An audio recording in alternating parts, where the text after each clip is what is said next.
po ang ating mensahe ay ito, ayan, bago po pala sabihin ang mensahe, syempre po, sige paki-next nga po. Narinig niyo na po yung mga word na yan.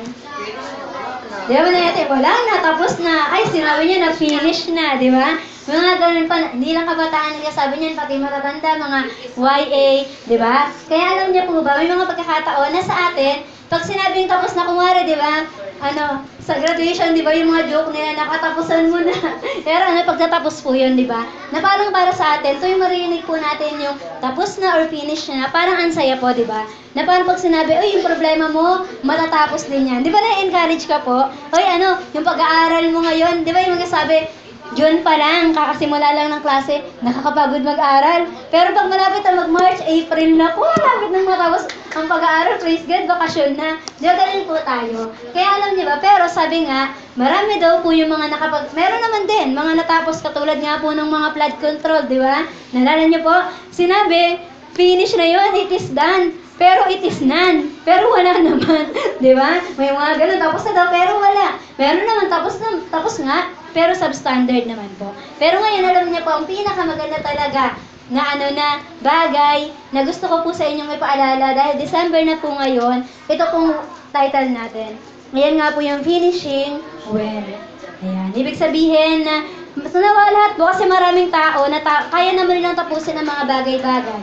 Di ba po? May time po kayo sa atin na natapos naman natin yung ginawa natin, pero hindi well. Napansin niyo po yun? Yung sabihin, nakagraduate ako, pero kasi pasang-awa na awa lang si teacher. Ibig sabihin, hindi well. Pero alam niyo po sa atin ngayon, tandaan niyo po, na kapag ikaw na kay Jesus ka, ang lagi niya po sabihin sa atin ay yung well done. Kaya bakit ko ba sabihin tong word na finishing well sa umpisa pa lang? Kasi gusto pong ipaalala sa atin ng Panginoon, mula January hanggang ngayong December, nakita natin kung paano po kumilos ang Diyos sa atin. Diba? Kaya hanggang ngayon, nandyan pa ang mga mukha ng bawat isa sa atin po, diba? That means, nabuhay ka. That means, may ginawa na something great ang Panginoon sa buhay mo. Di mo pansin na great yon, pero kay Lord, it is well. It is great para sa Kanya po. Kaya alam niyo po, naging isa lang sa Bible ang nagsabing, it is finished. Naiintindihan natin? Kaya ito po yung John 19:30. Ano po yung binasa kanina sa scripture reading? Sabi po, di ba doon, sinabi ng Diyos, tapos na. That means, kaya po ngayon, gusto ko po sa inyong ipaalala na meron ka bang assignment? Sabi ni Lord, it is finished. Di ba? Meron ka ba ngayong problema? It is finished. Tapos na sa harapan ng Panginoon ang mga bagay na yan. Kaya ngayon pong December nawa, malaman po natin na hindi tatapusin ni Lord ang buhay mo, pero anuman ang mga bagay sa buhay mo, inaayos niya po. That means, sabi niya, done na yan. It is finished already. It is done. Di ba yung sakit mo sa krus ng Kalbaryo, dinala ko na yan. Di ba? Kaya bakit mo pa dinadala ngayon? Di ba? Yung problema mo, yung hirap na dinadanas mo ngayon sa krus ng Kalbaryo, dinala na po lahat ng Panginoon. Di ba po? Kaya sabi po dito, alam niyo po ba na, ayun nga po, di ba, na isa yan sa mga kwento, di ba, na kung saan matatouch ka ng sobra. Di ba po? Kasi nakita mo dyan, yung Savior mo, yung Master mo, binigay niya ang buhay niya para sa atin. Pero ano pong sinabi niya po? It is finished. Hindi niya sinabing tapos na ako. Ang sinabi niya, tapos na. That means lahat ng mga posibleng problema ng mundo, lahat ng posibleng kaharapin mo, sinabi na po ng Diyos na tapos na. Kaya dapat nga daw po tayong mga Kristiyano, lagi nating tinitingnan ang bagay na parang tapos na. Hindi pa nagisimula, pero tapos na. Naintindihan? Kaya sa mga nag-aaral, hindi pa kayo nagsisimula, di ba? Hindi pa graduation, pero alam niyo ba, kung nakatingin kayo sa Panginoon, malalaman yung matatapos mo rin yan. Di ba po? Sa amin ng mga nakagraduate ilang taon na, di ba? Thankful kami na Lord, thank you po sa pagsama sa amin mula nung grade 1. Hindi po kasi ako nag-kinder, di ba? Yung iba nag-kinder, mula grade 1 hanggang college, napagtagumpayan, di ba? Natapos namin. Kaya kayong mga estudyante, di ba? Kung napagtagumpayan namin mga tumatayo sa harapan nyo, di ba? Kaya nyo rin po yan. Kasi sinabi ng Diyos, tapos na. Di ba po? Kaya tandaan niyo pong palagi ang salitang yan. Kaya ngayon, dahil nga po yan ang title natin, gusto ko po sa inyong ipaalam yung W, sige po, next na nga po, yung W-E-L-L. Maalala niyo po yan, ngayon pong patapos na ang taon, ngayon pong alam natin na yung 2025, talaga namang kakaiba ang ginawa nun sa atin. Di ba may mga nagsabi na Grabe yung 2025 sa akin. Sa bansa po natin, grabe talaga, di ba, naglabasan. Lahat ng mga dapat hindi lumabas, lahat ng sakuna, lahat ng mga korupsyon, lahat ng mga negatibo, di ba? Pero ngayon po, sa ating mga Kristiyano, tandaan niyo po, tapusin po natin ang ating taon na kung saan well. Naintindihan, it is well. Kaya meron lang po yan. Meron po tayong 4 na pag-aaralan. Ayan nga po yung una, yung worship Jesus. Unang W natin, worship Jesus. Alam niyo po, kasi sabi nga dito, di ba? Sabi doon sa worship Jesus, ito po yung ginagawa natin na pagsamba sa Panginoon. Alam niyo yung pagpunta niyo po ng church, pagsamba niyo na yan sa Diyos. Kaya nga di ba nung sabi sa worship, pagsamba. Kaya po sabi sa Matthew 2:11, pagpasok sa bahay, nakita nila ang bata sa piling ni Maria na kanyang ina. Nagpatira pa sila at sinamba ang bata. Inihandog din nila sa kanya ang mga dala nilang ginto, insenso at mira. Alam niyo po, tuwing Pasko, tuwing simbang gabi, tuwing Christmas, marinig mo yung madalas yung verse na yan. Kasi alam niyo po kung bakit? Kasi nga po, dito po ipinakita ng mga wise men, na ito po yung mga wise men, mayayaman, matatalinong mga tao. Pero alam niyo po ang ginawa? Sinamba ang Diyos. That means sa atin po, di ba? Alam niyo sila po, yung mga wise men, di doon po talaga sila mga Israelita, hindi nila talaga personally na meron silang Diyos. Pero dahil nga matatalino sila, napansin nila, may star of Bethlehem, may malaking star doon na minsan lang lumabas. That means may pinanganak na great. Kaya hinanap po nila yon. Kaya alam niyo ang ginawa nila? They worship Jesus. Sinamba, talagang pinuri ang Diyos. So, ganun po. Sa atin, di ba, sasabihin lang sa atin ng worship leader. Worship leader po yung nakikita natin sa unahan, tapos hawak na mikropono, tapos nag-lead po sa atin ng kanta, ng awit. Sabihin lang ng mga worship leader, tapos po natin kamay natin. Tapos po, diba? Hindi mo lang mata siyang hiyak. Hubak kiligili mo. Diba? Samantala, ang sabi, worship mo ang Panginoon. Kasi alam nyo, sa iba nga, sa concert, diba? Yung mga tao po doon, itaas doon natin mga kamay. Palakpakan pa, talagang taas sa kamay. Tao lang po ang wino-worship doon. Pero dito sa Diyos, dapat talaga fully.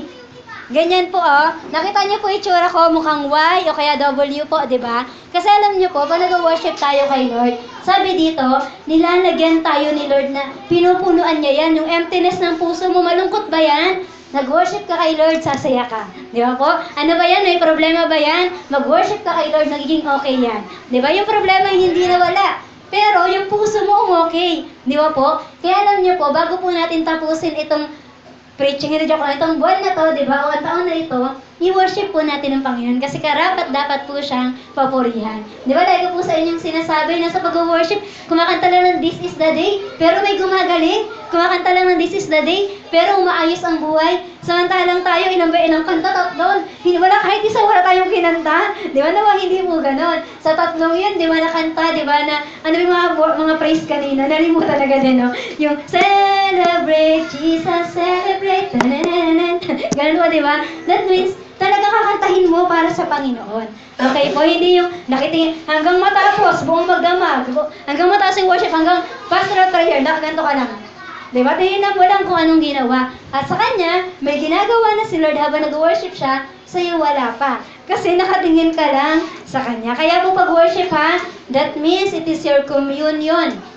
Ibig sabihin, pakikipag-usap mo yun kay Lord. Ay, di ko muna papansinin katabi ko. Mag-worship ako kasi pakikipag-usap ko to sa Panginoon. Isipin mo, tuwing kailan mo lang kinakausap ang Diyos. Pag-isip mo, pag sa bahay parang wala naman. O at least, di ba? Pag nasa church ka, pumipikit ka, kinakausap mo ang Panginoon. Katulad po nila, they worship Jesus. Kaya ganun din po tayong mga Kristiyano. Kaya nga po, may mga halimbawa dito ng mga nag-worship kay Jesus. Sige nga po, pakinext na nga po. Ayan, una, si Haring David o si King David. Ano po ang sabi diyan? Worship the Lord daily. Ibig sabihin, araw-araw po. Alam niyo po kaya ang Psalms, ang mga awit, si David po ang nagsulat nun, ang karamihan doon. Kasi si David po, mahilig siyang umawit para sa Panginoon. Mahilig siyang sumamba sa Diyos nga po. Kaya sabi po diyan sa 1 Samuel 1:19a, kinabukasan maaga silang bumangon at sila'y sumamba sa Panginoon. Hindi lang pala daily, kundi early in the morning. Ibig sabihin, sa umaga pa lang pagising mo, ano ang pagising po natin, anong sinasabi natin?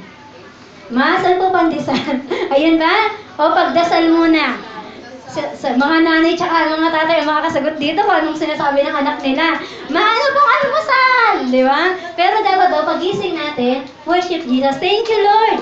Nasabi niyo po ba yon? Pagising mo sa umaga, kasi dahil hindi ka natulog ng buong gabi, umaga ka na natulog, kaya di mo nasabi. Sino dito mahilig magpuyat, di ba?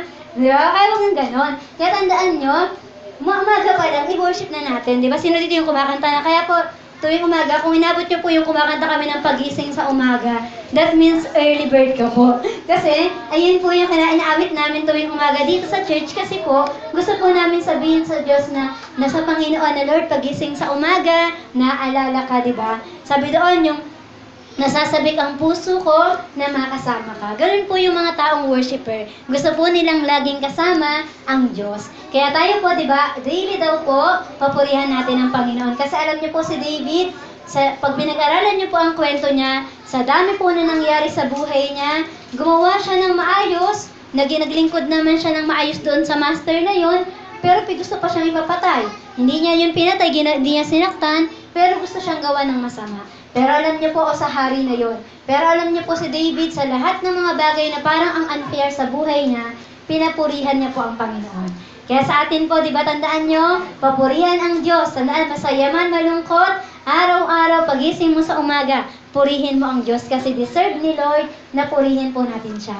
Kaya kung sa church ka na lang pala nakakaawit, kaya po tayo may mga lyrics, di ba? Hindi naman po sabi namin, walang lyrics, kumanta kayo ha. Hindi naman po kami ganun dito, di ba? Kaya kung hindi nyo alam yung lyrics, kahit nakadilat mata mo, basta nakapokus dun sa TV, di ba? Talaga naman, at syempre, focus ang puso sa Panginoon habang binabasa mo yung lyrics para po sa Diyos.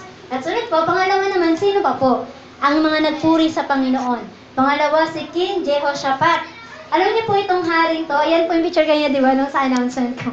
Kasi alam niyo po kung bakit? Kasi nga daw po, they worship the Lord in their battle or in your battle. May problema ka bang kinakaharap ngayon? Alam niyo, hindi po porket sinabing battle, ayun po yung, may kalaban po ako sa, yung taga ibang bansa. Ay, yung classmate ko, mag-ano po kami, mag-aaway-away. Hindi po ganun ang ibig sabihin ng battle. Kahit po sa personal na buhay natin, may mga battle. Diba, sabi ng Diyos, maging masaya ka anak, ngiti. Malungkot ka pa rin guys sa puso mo, ano ba nangyari? May mga ganun po tayo, di ba? May mga ganung sitwasyon na pagising mo, ba't parang ang lungkot? Ba't parang hindi ako maayos? Kasi may mga battle po tayo inside sa mga puso po natin. Kaya nga po tuwing umaawit ka sa Diyos, di ba? Lahat ng mga papuri sa Panginoon, lahat ng mga tinik sa puso mo, hindi ko kaya magpatawad. Nawawala. Di ba kapag yung mga tinik na yun na nagpapasakit sa puso mo, pero na nag-worship ka sa Panginoon, nagtagumpayan mo, naging okay ka na. Kaya sasabi ko kasi sa verse na yan, sa 2 Chronicles 20:18, lumuhod si Jehoshaphat at ang lahat ng taga-Juda at taga-Jerusalem sa pagsamba sa Panginoon. Kung tutusin, kung gusto niyo pong mabasa ang buong kwento niyan, sa 2 Chronicles 20, mababasa niyo po yun. Na alam niyo po, sabi doon sa kwento na yun, may mga kalaban na gustong sugurin sila Jehoshaphat.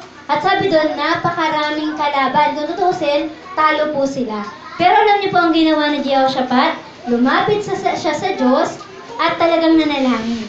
At alam niyo pa, pagkatapos noon, ang ginawa niya, wala tayong dalawang mga armas. Ang gagawin nila, magpupuri lang po sila sa Panginoon. Alam niyo po yung mga nasa unahan daw ng labanan, hindi po yung mga sundalong nakakompletong, yung armas, yung kompleto, merong shield, merong basta yung kompleto po sa katawan. Alam niyo po kung sino ang nasa unahan? Mga Levita, yung mga lingkod ng Diyos, at saka mga singers, mga umaawit sa Panginoon. At habang nagmamarcha, lumalakad at punta sa kalaban, alam niyo po ang ginagawa nila?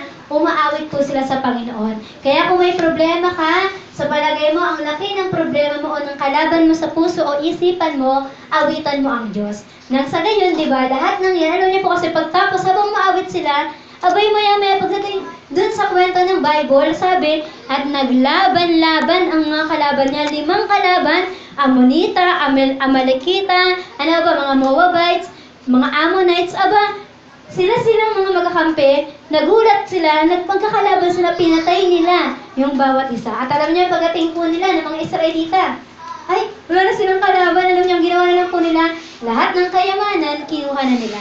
Ganun po sila pinagtagumpay ng Panginoon. Di ba ang saya po, nag-worship ka lang, pero wala ka namang ginawang pagod, pero nagtagumpay ka, di ba? Yung sinasabi nga pong more than conqueror, hindi naman si Jinky Pacquiao. Lagi po kasi example yan sa amin. Hindi naman si Jinky Pacquiao ang nakipaglaban, pero siya ang maraming mga Hermes na bag, di ba? Yung mga sosyaling mga damit, di ba po? Pero si Manny Pacquiao, siya yung bugbog. Pero sino yung tumatawa? Ay, naku, may pera si Jinky, di ba po? Kaya that means, kasi ganun din po sa Panginoon. Alam niyo po, minsan, hindi mo ka naman kailangan pumatol eh. Ay, inaway ako nun, minamalit ako nung kamag-anak kong yun. Kala niya, hindi ko kaya sarili ko ha. Kala niya, hindi ko kayang bumili ng ganyan, ganon. Isipin mo palagi, kahit kung po siyang gantihan. Purihin mo ang Panginoon, matagumpay ka na doon. Naiintindihan? Hindi mo man sa Kanya na ipamukha na matagumpay ka, pero soon sa buhay mo, malalaman niyang napakabuti ng Diyos. Dahil nga ikaw ay nagpatuloy sa Panginoon, hindi mo po siya inaway. Okay po, kaya ganun po ang ginawa sa kanila na in their battle, napakabigat po nung kung tutuusin, pero hindi po sila, sa loob po ni Jehoshaphat, pwedeng may thinking na baka di namin sila matalo. Pero ang ginawa niya pa rin po, sinurrender niya lahat kay Lord. Lord, ikaw na po bahala, aawit po ako dito. Minsan may mga ganun po tayo mga problema. May mga pagkakataon po sa buhay niyo na itatest talaga tayo ng Diyos eh. May mga pagkakataon na ang gagawin, sa dalawang yung pipiliin mo lang, mag-i-stay ka kasi may problema, kahit araw ng simba o pupunta ka ng church, kahit may problema, para after nun, alam mong si Lord ang bahala. Ganun daw po ang totoong nagtitiwala sa Panginoon. May problema ngayon, katulad po ng sinabi ko sa inyo, di ba, na example ko yung pastor, sabi ng asawa niya, huwag ka muna mag-preach, huwag muna tayong umalis ng bahay, patay yung anak natin. Pero nung sabi ng pastor, sa loob-loob niya, mahal niya yung anak niya, hindi po dahil di niya mahal yun Ang sa loob-loob niya, Sunday ngayon, kaya mag-preach siya, magupuri muna siya sa Panginoon, mamaya niya naiintindihan yung anak niyang patay. Pero alam niyo po, problema yun pero iniwan niya po. Sabi niya kasi para sa Panginoon, hindi ganito daw po dapat ng sitwasyon. Iiwan mo yung problema para sa Panginoon, hindi mo iiwan ang Panginoon para sa problema. Tandaan po natin yan. Kaya alam niyo po, after nun, nagsimba lang naman sila, kahit sa loob-loob niya, nakapag-preach pa po siya, pero sa loob-loob niya, ang lungkot-lungkot niya po kasi anak niya po yun, mahal niya yun di ba po? Sino ba namang masaya na mawalan ng kamag-anak o kapamilya? Pero alam niyo po, nung after ng service, di ba, kwento niya, kwento nila na, namatay na po yung anak ko ngayong araw, uuwi na po kami sa bahay para ganyan-ganyan. Tapos sumama yung mga miyembro, kasi mahal din nila yung mga pastor nila. Tapos pagsama po nila doon, pagpasok ng asawang babae, nagulat siya, yung anak niya, sa kwarto po ng anak niya, naglalaro yung bata. That means, nakita nila, patay talaga yun. Pero pag-uwi, di ba, dahil nakita ng Diyos, ay inuna mo ako. Dahil hindi mo ako iniwan, di ba? Kaya sa problema mo ngayon, sasamahan kita. Kaya di ba, ganun gawa ng miracle ang Diyos? Paano daw po natin malalaman ang miracle kung hindi natin itatry? Wala akong pera ngayon Huwag muna ako magsimba, trabaho muna ako. Paano malalaman ang miracle kung nagsimba ka muna? Wala akong pera. Pag uwi mo, may pagkain pa din. That means that is miracle. Di ba, ganun din po sa kanila. Daming kalaban Pero dahil inuna si Lord, nagpuri muna. Pagdating doon, ay, okay na. Hindi na kailangan ng lakas namin. Ano na sila? Kukunin lang namin yung mga kayamanan. Kaya yan po ang nagagawa ng pagpupuri sa Panginoon. Okay po ba yan? At letter C naman po, sabi diyan, worship the Lord in your darkest moment. Parang pares kayo ng battle, di ba? Pero dito yung darkest moment kasi, ito, kanina sa labanan din yun. Kahit ito, parang laban din po yan ng buhay. Alam niyo kung bakit? Kasi lagi ko po ina-example sa inyo kung narinig niyo po ito palagi. Si Paul at saka si Silas, nag-share po ng Word of God. Ikinulong. Diba? Isipin niyo po yun? Gumawa para sa Panginoon. Lord, kung kailan naman po ako naglingkod sa iyo. Tapos ganun pa ang nangyari. Pero alam niyo po ang nangyari dyan? Sabi dyan, nung maghahating gabi na, sina Pablo at Silas ay nanalangin at umaawit ng mga himno sa Diyos. At nakikinig naman ng ibang mga bilanggo. At alam niya sa mga kasunod pang kwento ng verse dyan, sabi po dyan, maya-maya din, ano nangyari? Bumukas ang bawat mga tanikala, yung mga chain, bumukas yung preso, di ba, yung mga pintuan nun, bumukas daw lahat ng gate. Dahil lang po sa pag-awit ng dalawang to. At alam niyo po ang nangyari? Ang nangyari sa nung tagabantay, nung doong pulis sa panahon natin yung sundalo, akala niya nakatakas na lahat ng bilanggo. Pero nang sabi po ni Apostle Paul, ni Pablo, Sabi niya, wag mong papatayin niya kasi sana sarili niya kasi lagot siya sa master niya. Naku, yari ako, nakatakas ang lahat ng mga bilanggo. Kaya kaysa daw patayin siya, unahin niya na sana sarili niyang patayin. Pero ano niyo po ang sabi ni Pablo sa kanya? Huwag mong saktan ang sarili mo kasi hindi kami tumakas.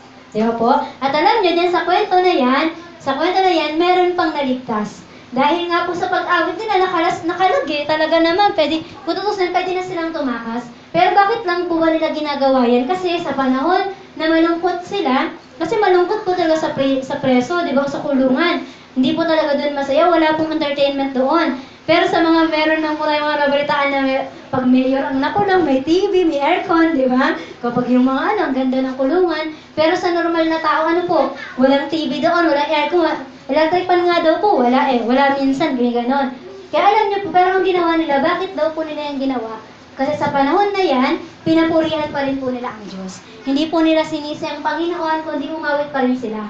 Kasi nagiging totoo po sa kanila yung kantang, buhay ko na ang purihin ka, buhay ko na ang sa'yo'y sumamba, wala na ibang nanaisin pa, kundi pasalamatan ka. Kaya ibig sabihin po niyan, naasan man sila, buhay namin yon, di ba? Buhay namin ang sumamba, purihin ang Panginoon, agitan ng Panginoon. Kaya sabi nga po dito, ngayon po, tandaan nyo, to finish well, kailangan po talaga we worship our Lord. I-worship po natin ang Panginoon. Kasi alam nyo po, sa lahat ng bagay, Diyos ang tutulong sa atin. At sunod po, pangalawa naman po, tandaan nyo naman po itong letter E.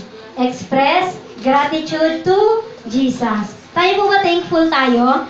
Ayan, amen. Di ba? Sabi kanina ni Sister Shay, di ba? Sabi niya na magpasalamat po tayo sa Panginoon. Di ba yung kinanta natin yung thank you for the cross? Tuwing kinakanta po ba natin yan? Nagiging mapagpasalamat po ba tayo? The mighty cross that God Himself should die for such as us. Tipin niya na ang Diyos namatay siya para sa akin, di ba? Yung dakilang Diyos, yung talagang Diyos na na hari ng mga hari, namatay para sa atin. Kaya alam niyo po, ang mga Kristiyano, totoo talaga dapat yung kanta, the joy of the Lord is my strength, at saka yung ang buhay ng Kristiyano ay masayang tunay, kasi nga po, mga Kristiyanong totoo, sila po yung may mga thankful heart. At kapag gratitude po kasi, that means thankful ka. At kung ikaw ay lagi nag-thank you sa Panginoon, sumasaya ka. Di ba? Naituro ko po yan kung dito ba yung nasa adult, yung sinasabi ko po na dahil nga po masayahin sila, kahit ano yung ihanda sa pagkain, thankful sila sa Panginoon. Kaya nga po sabi sa amin ni Bishop, ng Bishop po namin, 5 piso ang laman ng bulsa, thank you Lord, malakas sa thank you Lord. 500 ang laman ng bulsa, thank you Lord, parehas lang, hindi yung pag 5 piso, thank you Lord. Pag 100, thank you Lord, di ba, todo sigaw. Ganun din sa cellphone, pag niregaluhan ka, ay, naman yun, Nokia lang. Nokia, ano nga ba yung panahon natin? 3210, di ba? Di ba naman yun? Nokia 3210, yung tanong ka, 10, gano'n po yung tanong, di ba? O kaya, touchscreen ba yan? iPhone? Di ba? Ano man ang ibigay sa iyo, dapat maging thankful ka po. Ganon din kay Jesus, hindi yung, Lord, ano ba naman tong buhay na binigay mo sa akin? Ano ba naman yan? Wala akong trabaho, wala pang maayos na pamilya, wala pang makain, di ba? Hindi po ganon. Lagi po tayong mag-thank you sa Panginoon. Alam ni Lord, tandaan niyo po alam ni Lord sino ang magiging magulang mo, alam ni Lord sino ang magiging kapatid mo, alam ni Lord magiging asawa, ang buhay na meron ka. Kung lahat ng ito po ay pinabaya mo sa Panginoon, yung pag-aasawa, it is your choice po, kaya mag-pray kang mabuti. Alam ni Lord, pero may choice ka. Pero yung magulang mo, wala kang choice. Di ba? Hindi ko yung mga pinapakita sa AI na mga baby na, sabi ng doktor, ano po masasabi mo kasi nakalabas ka na sa earth? Sabi niya, pakibalik ako sa tiyan ng nanay ko, mahirap yung pamilya ko. Di ba? Gusto niya ibalik siya sa tiyan ng nanay niya. Tayo, hindi natin yung choice. Choice yan ng Diyos. Alam niya po ang lahat. Bakit ayun ang pamilya ko? Kuwari, yung mga naabandon na po, di ba? Bakit po siya ang nanay at tatay ko? Iniwan naman na po ako. Alam kasi ni Lord na kaya mo eh. Alam ni Lord na mapagtatagumpayan mo yan. That means kaya yan yung magulang mo. Hindi porket iniwan ka nila, masama na sila. Merong mga sitwasyon sa buhay, pero tandaan niyo pong palagi na maging thankful ka kay Lord. Sino man ang kasama mo. Dati po nung kabataan ako, inisip ko, ba naman yun? Nung nahihirapan po ako magsimba, sana yung mga magulang ko na lang Christian para kasabay ko silang magsimba. Kasi binabawalan po ako eh. Pero naisip ko habang tumatagal ako na kung sino ang pamilya ko, dapat pala thankful ako kay Lord. Kasi alam ni Lord. Kilala ni Lord, alam niya kung sino ilalagay doon. Kaya tayong lahat po, maging thankful po tayo. Express gratitude to Jesus. Lord, salamat po ngayong taon. Wala man ako naging trabaho ngayong taon, di ba? Thank you pa din kay Lord kasi buhay pa ako. Wala man akong ngayon, ganyan-ganyan. At sabi nga, hindi laging wala. Magkakaroon. Okay po ba yun? Magkakaroon. Kaya sabi po dito sa 1 Thessalonians 5:18. At magpasalamat kayo sa Diyos sa lahat ng pagkakataon. Hindi sinabi dito sa minsan lang, di ba? Pag masaya, pag malungkot hindi, sabi diyan sa lahat ng pagkakataon. That means, ibig sabihin ng lahat, ano man ang sitwasyon, masaya, malungkot, hindi okay, di ba? Pero kaya sobrang okay, magpasalamat pa rin sa Panginoon. May ham o wala sa lamesa, magpasalamat sa Panginoon. May tuyo man o itlog ang nasa mesa, magpasalamat sa Panginoon. Kaya sabi po dito, sapagkat ito ang kalooban ng Diyos para sa inyo, sa inyong pagkipag-isa kay Kristo Jesus. Ano ang kalooban niya sa atin? Maging thankful po tayo sa lahat ng panahon. Nakakahaba ng buhay, yung pagiging thankful. Alam niyo ba kung bakit? Kasi pag thankful ka, lagi kang masaya. Ang palaging masaya, sabi po sa Bible, laughter is a good medicine. Kaya nga may joke sila na kung ang laughter ay good medicine, bakit hindi na lang joker? Bakit hindi na lang joker ang mga nasa ospital, di ba? Bakit doktor pa? Kasi po, ang nangyari sa kanya, hindi na siya sumaya, kaya kailangan niya ng doktor. Kaya ang kailangan mo, sumaya ka palagi. Okay? Kaya kung may sakit tayo, kahit nakakalungkot, sumaya pa rin tayo. Kantayin niyo yung kay saya-saya. Di ba? Kasi doon pa lang sa pagsasalita pa ng kay saya-saya, ay, napapasaya ka talaga eh. Kasi yun na mismo yung word. Kaya kantayin po natin ang papuri sa Panginoon. Lagi po tayong magpasalamat sa Diyos. Sunod po, ito po ang mga naging halimbawa natin dyan. Una po, itong si Daniel. Sabi po dyan, no? Be thankful to God daily. Araw-araw, maging thankful ka sa Panginoon. Lord, salamat po sa araw na to. Lord, salamat po sa buhay na ito. Salamat po sa pagkain, di ba? Nang nakangiti ka pa habang nag-thank you kay Lord. Kaya sabi po sa Daniel 6:10b, doon lumuhod siya, si Daniel po, nanalangin at nagpasalamat sa kanyang Diyos 3 beses sa isang araw ayon sa kanyang nakaugalian. Napansin niyo po, di ba? Nanalangin 3 beses sa isang araw. Ano lang kung meron sa atin pag yung 3 beses sa isang araw, pagkain. Di ba po? Sa atin, kumakain tayo umaga, tanghali, gabi. Meron umaga, merienda, tanghali, merienda, gabihan, meron pang midnight snack, di ba? Ganun yung mga tao. Pero alam niyo po siya, malalaman mo daw kung thankful ang isang tao kapag laging tumatawag sa Diyos. Kapag lagi nagsasabi, Lord, salamat po sa oras to. Yung mga time niyo po. Kung ano, yung time niyo po na tahimik. Ano po ang ginagawa niyo? Kapag po pinagpapasalamat mo sa Diyos yung mga oras na yun, that means nagiging thankful ka na po sa Panginoon. Parang bigla kung matahimik, walang tao sa bahay niyo. Di ba, ang ginagawa mo, hindi ka nag-cellphone. Ang ginagawa kita ko kay Lord na, Lord, thank you po sa ginawa mo ngayong araw. Di ba po na parang minsan lang kasi tahimik, minsan na yung ganong bagay. At nawa, di ba, araw-araw ng buhay natin, thankful po tayo kay Lord. Napagpasalamatan niya na po ba ang Diyos sa lahat ng nakalagay sa bahay niyo? Lord, salamat po sa ref namin. 10 years na po ito, pero andyan pa. Lord, salamat po sa TV namin. Lord, salamat po sa electric fan. Lord, salamat po. Minsan kasi tayo, kung ano yung wala sa atin, ayun po yung nilareklamo natin, di ba? Pero tandaan nyo ngayon, kung ano po ang meron sa inyo, ayun pong ipagpasalamat niyo sa Diyos. Nang sa gayon, maging thankful po tayo. Okay po? Kasi minsan natin sasabi, ang init-init. Kasi ba naman, isa lang electric fan namin. Pwede nga tayo, merong isang electric fan. Sa ibang lugar, di ba? O sa ibang, yung mga tao sa labas, di ba? Wala nga po eh. Kaya that means, maging thankful tayo. Minsan sabihin mo, ano ba naman itong inuupahan ko? Ang liit-liit. Tapos, di ba inaasikaso ng may-ari yung, yung mga ganto-ganto, butas ng tulo lang, ganyan. Isipin mo na lang, ikaw po may bahay. Yung butas, yung tulo na yun, pwede mong takpan.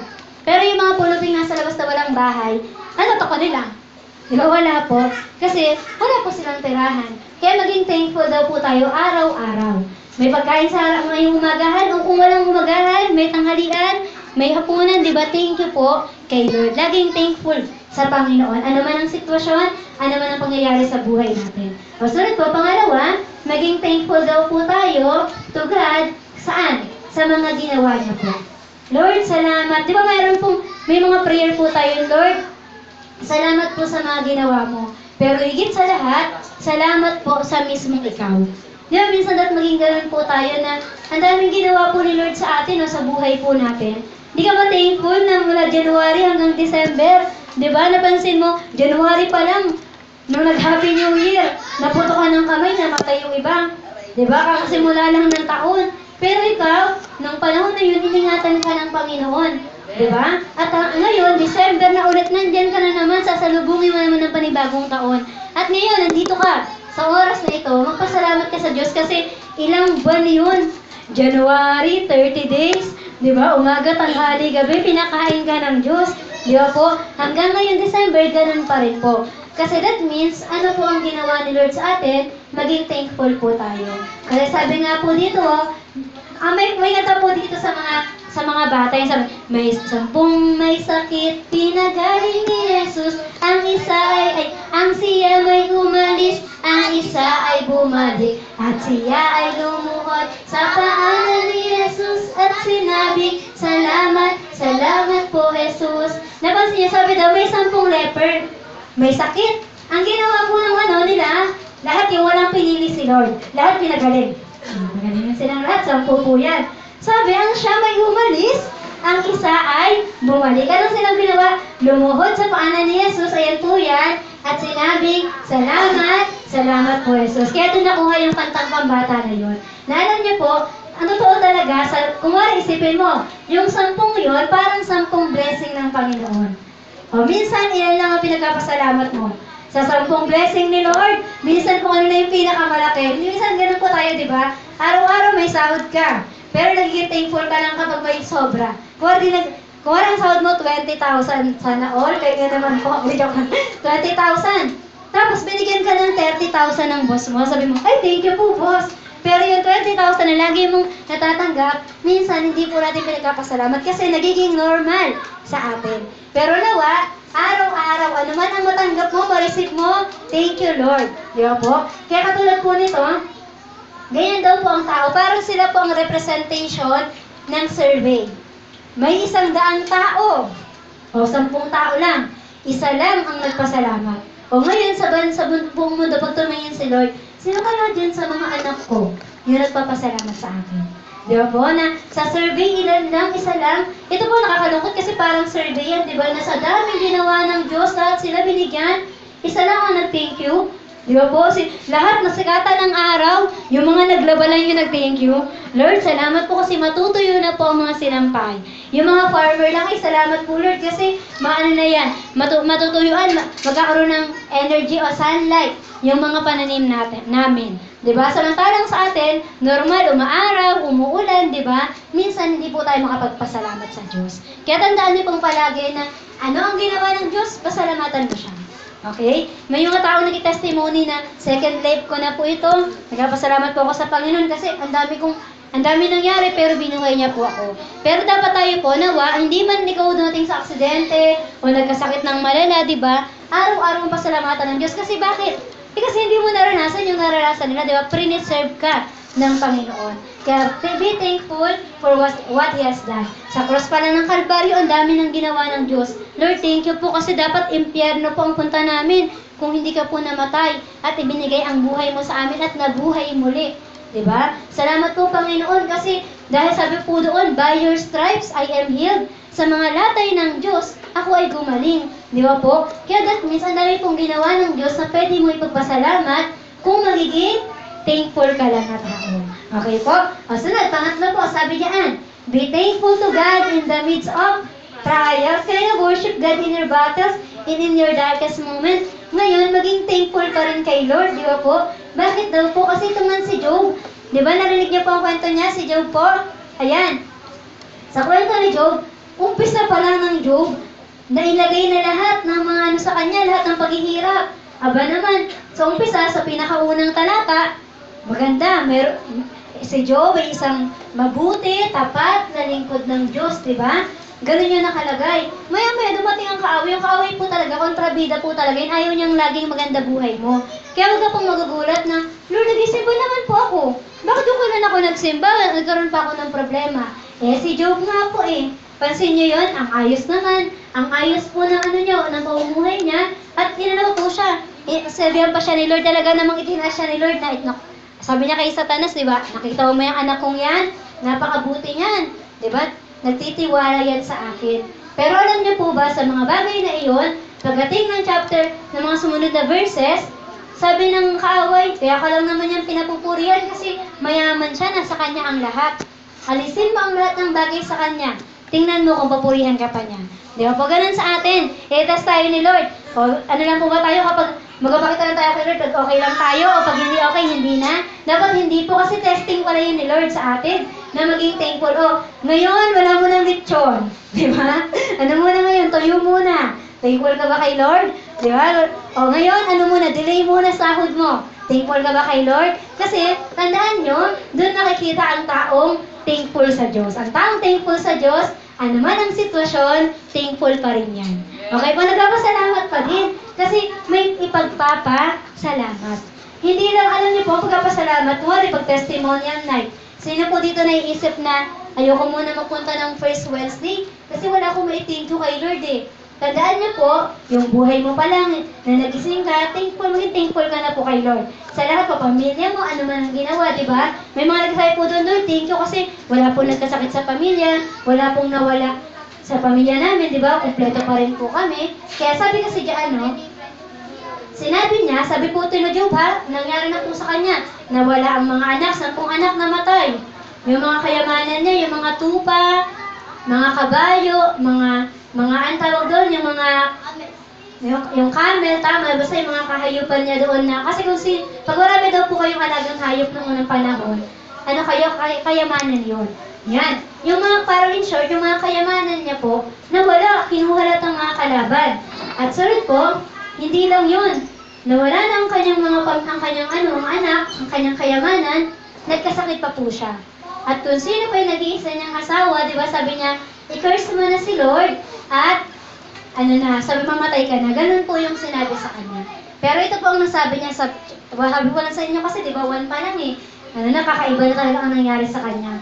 Pero ano pong sabi? Sinabi niya, ipinanganak akong walang dala, at mamamatay din akong walang dala. Ang Panginoon ang nagbigay, lahat ng meron ako, at ang Panginoon din ang kukuha o ang kumuha nito. Purihin ang pangalan ng Panginoon. Diba? Sabi po doon, diba, pasalamatan mo pa rin ng Panginoon. Kasi naalam ni Job na hubad ako na dumating sa mundo at hubad din ako mamatay. Diba? Ang totoo, wala naman talaga ikaw. Wala kang dala nung nabuhay ka at wala ka rin madadala pag namatay ka. Pero ano, meron siya nag-iisa. Purihin ang Panginoon. Kaya tayo po, tandaan niyo sa pagpapasalamat mo sa Diyos, diba? Tandaan mo palagi na, oo, wala man ako niyan, pero I have Jesus. Because I have Jesus, I have everything. Kaya alam niyo, ang taong mapag-thank you, sila pa yung mas lalong binibigyan ng Panginoon. Kaya araw-araw naging thankful po tayo. O sunod po, letter L naman, live for Jesus.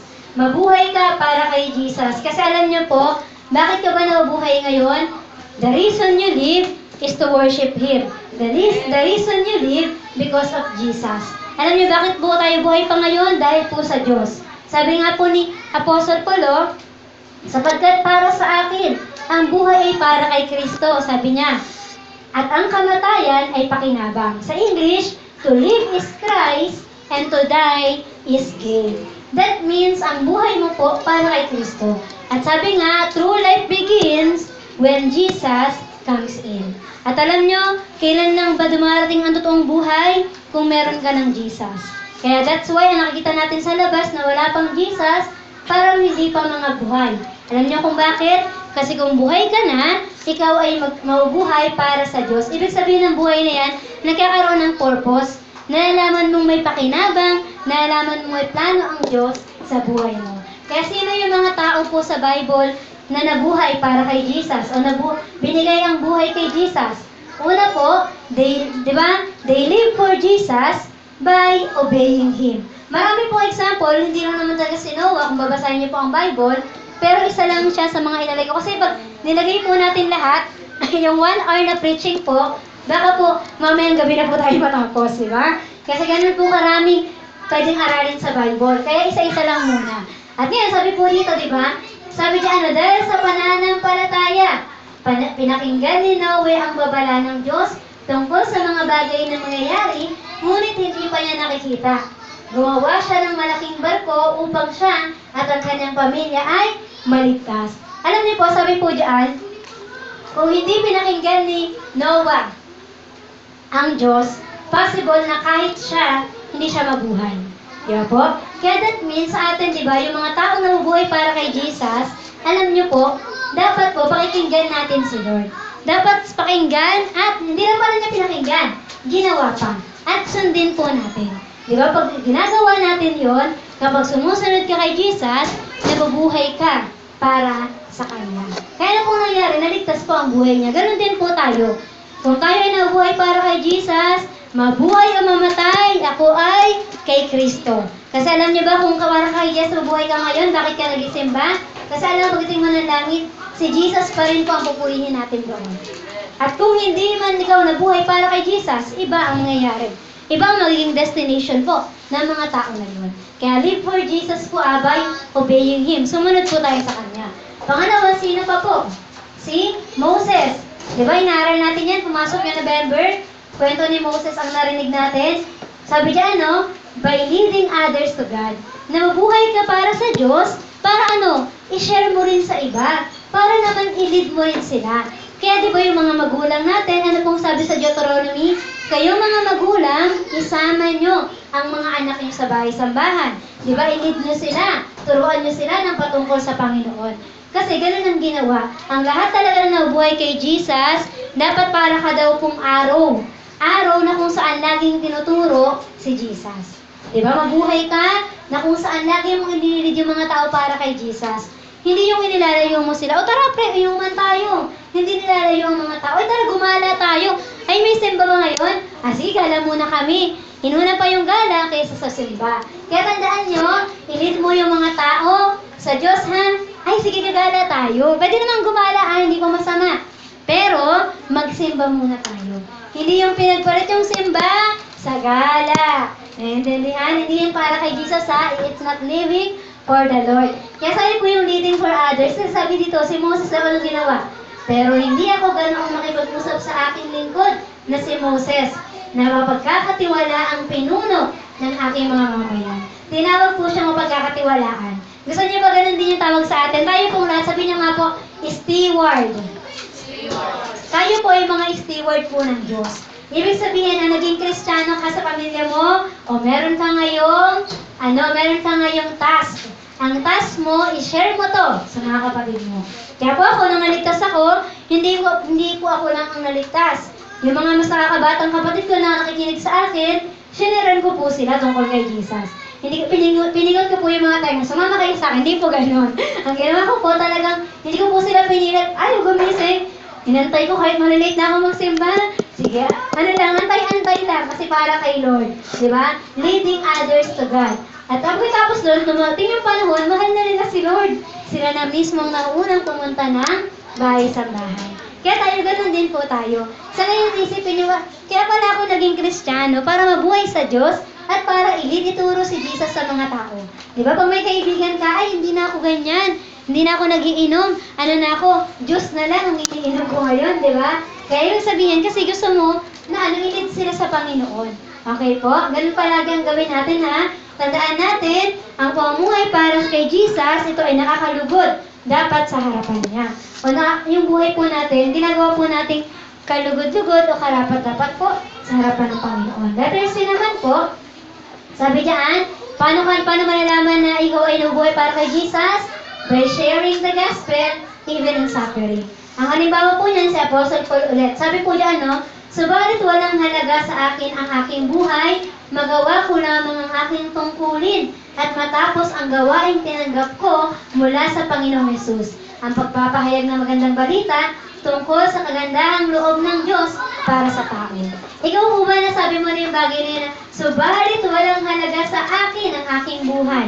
Diba? Magawa mo lamang, mabuhay ka lamang, makapamuhay ka lamang para sa Diyos. Nasabi niya na po ba yung mga ganang bagay na, oo, masaya namang gumala, masaya namang mamasyal, masaya makipagkaibigan, pero kung hindi ko ginagawa ang kalooban ng Diyos, hindi ko na yan gagawin. Naintindihan kasi, tandaan niyo po, na dapat daw po, na mamuhay ka para kay Jesus. Kaya ibig sabihin, meron kang dapat gawin. Paano po yung share yung gospel? Yung simpleng paglalagay mo lang ng notes mong Jesus loves you. Yung simpleng paglalagay mo lang ng notes mo ng mga verses na nakaka-encourage. Hindi yung mga notes na nakakainis naman yung kapitbahay. Ano ba naman yung... Di ako pinansin, kakala mo dyan ha. Ano ba naman tong mga ganyan? Yung mga makikita mo, meron pa may nagmumura pa po. Grabe talaga yung mga notes. Kaya parang, kaysa po ganon, tandaan niyo po yung share. Yung kaya po nakalagay din sa Facebook, di ba? Sa mga messenger, my thoughts. Eh sabi sa Bible, ang aking isipan, di ba? Ay lagi dapat nakatuon sa Panginoon. That means kahit sa mga notes nyo yan, andyan pa rin si Lord. Okay? Kaya sabi diyan sa kanya, nag-share siya ng gospel. O, minsan kayo makapag-share, edi sige, post ka. I-post mo yung preaching. Diba? Ito yung preaching sa church namin. I-share ko nga ito sa Facebook ko para may share sa iba. Diba? At sabi kasi diyan, even in suffering. Kahit naghihirap, kahit malungkot, kahit mahirap yung dalaga. Katulad po na picture niya, oh. Sa Apostle Paul po kasi, lahat talaga dinanas niya. Sabi niya, na-shipwreck ako ng 2 beses o 3 beses. Hinagupit ako ng ilang beses. Tapos nakulong ako ng ilang beses. Pero sa lahat ng iyon, ginawa niya po iyon para sa Panginoon. Kaya tayo, nangyari na po ba sa atin yon? Hinagupit ka ba? Di ba? Hindi naman po. Nakulong ka ba dahil sa pag-share mo ng Word of God? Uy, Mari, simba ka naman. Nakulong ka ba kasi inaya mo siya magsimba? Di ba? Hindi naman po. That means, habang ganyan pa lang, hindi naman pala ikaw nakulong, hindi naman pala ikaw nahihirapan. Diba? Mabuhay ka para kay Jesus sa pamamagitan ng maayos na pamumuhay, sa pamamagitan ng ipakita mo kung ano si Jesus sa buhay mo talaga. Okay po, live for Jesus. At sunod, sa pang-apat naman po, ito na yung love for Jesus. Yung kata natin, di ba, yung ano ba yung kata kanina, ayun, base ka, tapos meron akong taga-kanta dyan. Di ba yung love of Jesus, sweet and marvelous. Pero tayo tandaan natin, ito ang utos, oh. Sabi nung isang mayaman na lalaki, sabi ng Diyos, ano ang utos ng Panginoon? Sumagot ang lalaki, ibigin mo ang Panginoon mong Diyos ng buong puso mo, buong kaluluwa mo, buong lakas mo, at buong pag-iisip mo. That means, sabi po, sa word na yan, lahat yan may buo. Sa pag-iisip puso ko, all, buong buo, mahal ko si Jesus. Sa kaluluwa ko, ibig sabihin ng kaluluwa, ito po yung soul niya po, ito yung mahal mag-pray, love niya mag-pray, love niya mag-worship, love niya pong magbasa ng Bible. Ayan ang kaluluwa niyo, ayan, ikaw talaga yon. Kaya kung ikaw ganyan ka, that means buo mo talaga yon. Sunod, buong lakas mo. With all your strength, di ba? Ang gagawin mo talaga, dahil may lakas pa ako, kaya kong maglakad. O kahit maglakad lang ako, punta ng church, okay lang. Kasi may lakas ka pa, di ba po? Kaya pag sabing buong lakas, katulad po nung sinabi ni Tita Celine nung kailan, sabi niya, kailan pa ako pupunta ng church? Kung kailan, di na ako makalakad? Kung kailan matanda na ako? Kung kailan, di ka na yung parang mahina na yung paningin mo, dapat ngayon pa lang buong lakas. Malakas ka ba ngayon? Ibigay mo yan sa Panginoon, lahat ng lakas na yan. At sabi po dito, buong pag-iisip mo. Ibig sabihin ng nasa isip natin, laging nakatuon kay Jesus. Nakatuon sa pag-ibig po natin sa Panginoon. Kung mahal ko ang Diyos, ay mamahalin ko rin ang kapwa ko. Kung mahal ko ang Diyos, ang iisipin ko ay mga magagandang bagay patungkol lamang sa Panginoon, nang sa gayon ay yun din ang maisip ko sa mga tao. Kaya tandaan nyo ha, love for Jesus po. Next na po, sino ang mga halimbawa niyan? Ang pagmamahal po kay Jesus, sabi dito, it will restore you to Him. Kung totoong mahal mo ang Diyos, kahit anong mangyari sa buhay mo, babalik at babalik ka sa Kanya. Sino po dito yung ang daming naranasan sa buhay, pero babalik at babalik ka pa rin sa Panginoon? Diba? Amen. Meron pa sa kamay. At sabi po kasi dito, diba? Alam niyo si Pedro, anong sabi sa kanya? Sabi ni Jesus kay Pedro, diba? Ikaw din ba? Aalis ka rin ba? Anong sabi ni Pedro? Saan po kami pupunta, Panginoon? Inatagpuan na po namin ang buhay. Sipin niya po yung sagot niya, diba? Na parang tandaan niyo, kaya nga po ako minsan, hindi naman po talaga ako nag-aalala. Kasi sa mga hindi po hindi nagpapakita sa church, hindi masyado, medyo lang. Nag-aalala pa rin, pero hindi sobrang-sobra na buhay ko na nag-aalala na ako, di na ako nag-isip ng pang-preaching, hindi naman po ganon. Kasi sabi nga po, kung talagang sa Panginoon yan, babalik yan. Kung talagang tupa yan ng Diyos, hindi siya anak ng tupa, kundi tupa siya ng Diyos, babalik yan sa Panginoon. Kaya minsan may isa pong pastor nagsabi sa akin, sabi niya, Cher, kapag may member ka, tapos di bumalik, huwag mo na masyadong iyakan ha. Huwag kang masyadong malungkot kasi kawawa naman yung mga nakikinig pa sa'yo dyan sa church. Kasi nga po, di ba, ang totoo, kung mahal nila ang Diyos, babalik po sila sa Panginoon. Hindi na po tayo parang mapunta kay Pierre, pumunta ka ng church. Oo, nalulungkot po tayo pag hindi bumalik, kasi alam mong makapahamak po sila. Pero ito lang po yung tandaan nyo. Ngayon narinig nyo po ito, magkaroon po tayo ng love for Jesus. Kasi kung mahal mo ang Diyos, ibabalik ka niya at ibabalik ka niya. Hahabulin ka niya ng hahabulin hanggang makabalik ka sa Kanya. Kasi alam ng Diyos na mahirap ang buhay nang wala siya. Naintindihan po? Kaya sabi nito, muli siyang tinanong ni Jesus, Simon, anak ni Juan, iniibig mo ba ako? Sumagot si Pedro, Opo, Panginoon, alam niyong mahal ko kayo. Sabi ni Jesus, alagaan mo ang aking mga tupa. Alam niyo, nung time na yan, bakit po it will restore you? Ang pag-ibig po natin sa Diyos, i-restore po tayo niyan. Kasi mahal po tayo ng Panginoon. Kasi alam niyo si Peter, hindi rin po siya perfect na tao. Sino po siya sa Bible? Sabi marinig natin siya. Diba, lagi nga sabihin ng mga tao, sino si Peter? Kasi ito ang madalas naaalala ng tao kung ano yung negative, di ba po? Kaya nga si Thomas, hindi naman siya talaga doubter palagi. Pero pag tanong sino si Thomas, siya po yung nag-doubt. Di ba ganun yung nasabi natin? Kasi ang mga tao, yung mga brand sa atin ay siya po yung tamad kong classmate. Siya po yung para-absent kong classmate. At alam niyo po, si Peter din, pag binabanggit din siya ng mga tao, sino siya? Siya yung nag-deny kay Jesus. Di ba po? Napansin niyo, isa lang yun na ginawa niya, pero naalala yun ng lahat ng tao. At alam niyo, ganun din po sa atin. Marami tayong mga pagkakamali sa Diyos, sa mga tao, di ba, sa mga bagay. Yung bata ka pa naman nun, ay ikaw nung bata ka, pasaway ka talaga. Ang totoo, nagbago ka na ngayon, pero ganun pa rin po ang sinasabi sa atin. Kaya alam niyo, itong si Jesus, ni-restore niya po. Di ba, alam niya, si Pedro, alam niyo po ang nangyari nung nahuli si Jesus? Sinundan niya pa rin si Jesus. Kasi po, pag binasa niyo naman talaga ang Bible, yung ibang disciple nawala, nagtakbuhan sa takot. Pero si Peter, sumunod. Saan kaya dadalhin ng Panginoon ko? Sumunod po talaga siya. Pero sa pagsunod niya po doon, natatakot din po siyang baka ganun din yung gawin sa kanya. Hulihin din siya at patayin, katulad ng gagawin kay Jesus. Kaya ano niyo po ang ginawa niya? Uno, doon daw po sa may likod, sabi ng isang babae, di ba kasama mo din yon yung lalaki na yun na taga Galilea? Sabi niya, hindi ko yun kilala, yun yung una niyang tanggi.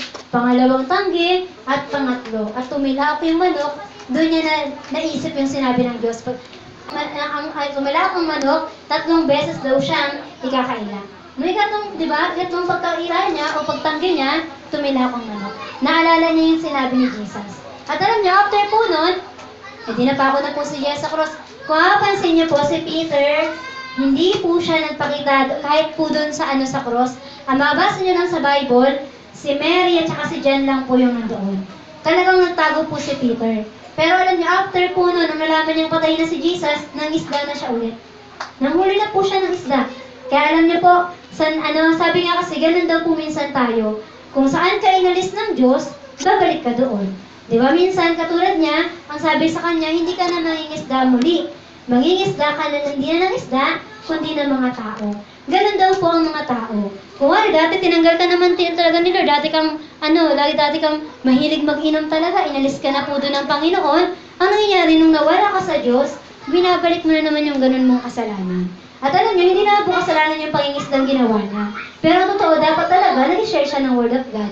Pero kasi naisip niyang patay na yung Savior niya, patay na si Jesus. Pero alam niyo po ang nangyari, yan po sa John 21, nagpakita sa kanya si Lord. Sabi ni Jesus, niyanong siyang 3 beses din po, Pedro, mahal mo ba ako? Alam niya sa 3 beses nga po dyan, ito pangalawa lang po itong sagot yung tinape ko dyan. Pero sa pangatlo, alam niyo po, sabi doon, ang sagot na ni Pedro doon, parang nakukulitan na siya, naluluho nga po, parang gano'n, alam niyo yung gano'n kinukulit na, sige na nga. Minsan gano'n po, di ba? At gano'n po yung sagot niya. Kaya sa loob-loob niya, Lord, alam mong mahal mo ko. Pero alam ni Lord, hoy, kinaila mo ko, di ba? Kaya ni-restore yan ni Lord kasi gusto niyang malaman na anuman ang mangyari sa iyo, mahal kita. Tandaan niyo po yun palagi, ha? Anuman ang mangyari sa atin, kung meron kang pag-ibig ng Diyos, mahal ka po ng Panginoon, tayong lahat, at gusto niya po i-restore tayo palagi. Okay po? Sunod po, pangalawa. It will, sabi diyan, change your behavior. Kasi wala ko internet, kaya yung matandang Jan na lang po yung nilagay ko dyan.